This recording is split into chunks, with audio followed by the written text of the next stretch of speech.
ज्योतिष रहस्य साइंस। आज हम बात करेंगे कुंडली के उस योग के बारे में जो व्यक्ति को धनवान बनाता है।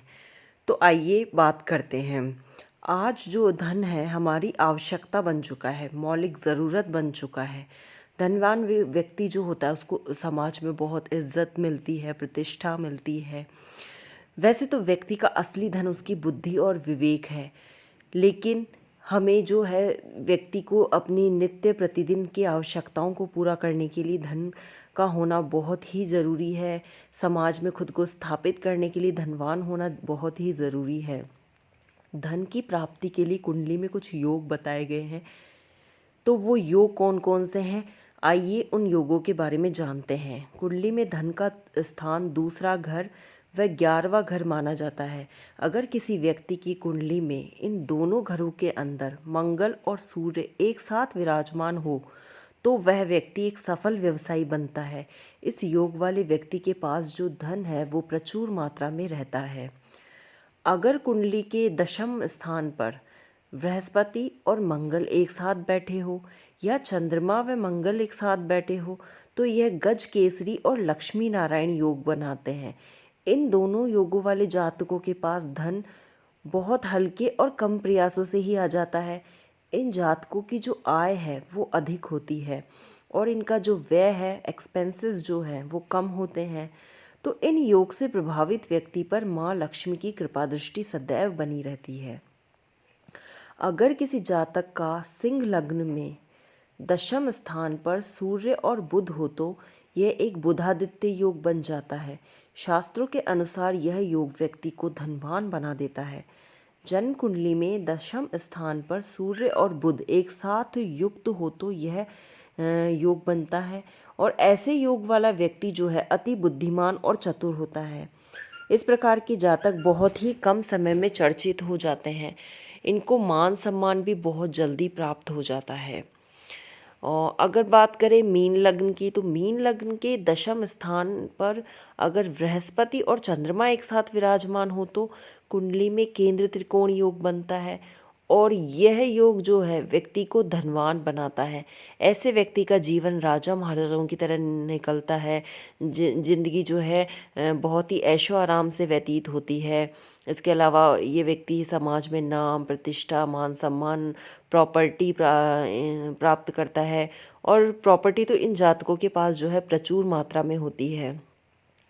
अगर पंचम भाव में मेष या वृश्चिक का मंगल हो और लाभ स्थान पर शुक्र स्थित हो तो व्यक्ति को धन संबंधी कोई भी परेशानी नहीं होती है।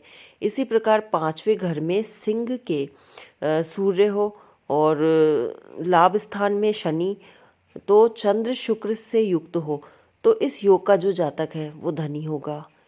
और इसके अलावा अगर बात करें दूसरे भाव की तो दूसरे भाव में चंद्रमा के स्थित होने पर धनवान होने की जो है प्रबल संभावना बन जाती है।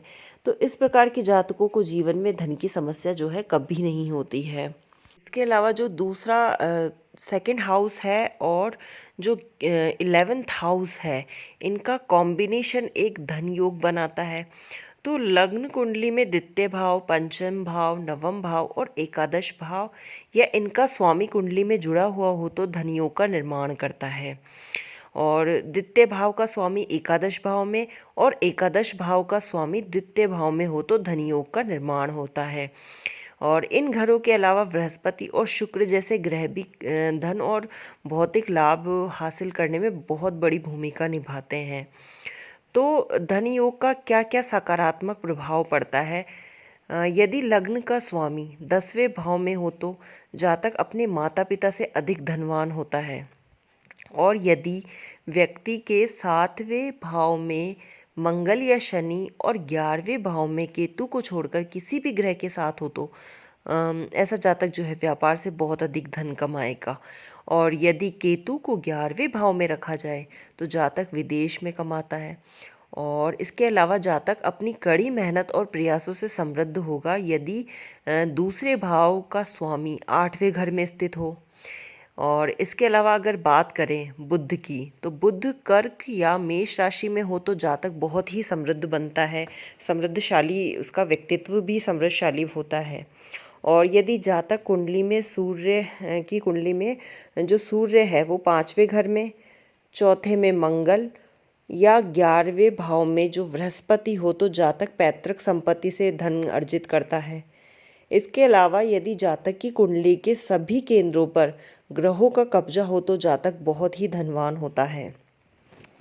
इसके अलावा जातक धार्मिक साधनों के माध्यम से भी कमाता है।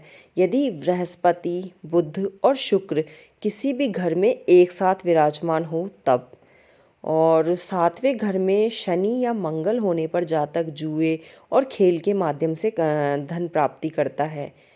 इसके अलावा बात करें तो कुंडली के 10वें भाव का स्वामी वृष, तुला या शुक्र में आ जाए तो जातक पत्नी की कमाई से धनवान बनता है। और 7वें घर में मंगल, शनि और राहु होने पर जातक कमीशन लेकर अमीर बनता है।